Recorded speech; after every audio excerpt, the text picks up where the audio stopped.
Hampir 8 dekade sudah Indonesia merdeka. Dan sejak itu, pendidikan menjadi pilar utama yang membangun masa depan bangsa. Tokoh pendidikan kita, Ki Hajar Dewantara pernah berkata, "Ingar sasung tulada, ingma dia bangun karsa, tutwuri handayani." Lalu, bagaimana kondisi pendidikan kita saat ini? Di tengah kemajuan teknologi dan era digital, tantangan pendidikan Indonesia masih nyata. Kesenjangan kualitas pendidikan antar wilayah, akses terbatas di daerah terpencil, pada Jumat pagi. Meski proses hingga kurikulum yang terus berbenah. Tanpa pilar yang kokoh, peluang suatu bangsa untuk menjadi negara yang maju akan menurun.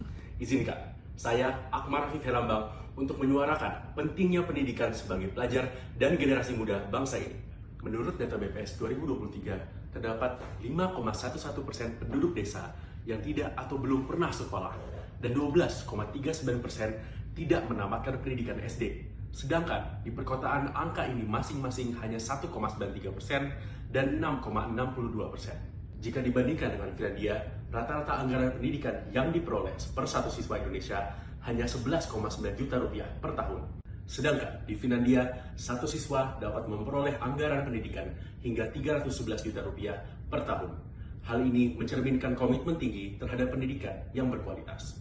Untuk mengatasi hambatan dan memaksimalkan potensi keunggulan yang dimiliki, saya akan mengusulkan program EMAS, edukasi modern dan adaptif untuk semua.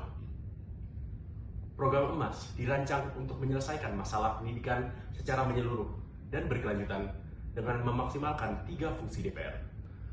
Dalam hal legislasi, EMAS akan merevisi Undang-Undang Sistem Pendidikan Nasional atau Sisdiknas untuk memperkuat kewajiban pemerintah daerah dalam menyediakan fasilitas pendidikan yang merata.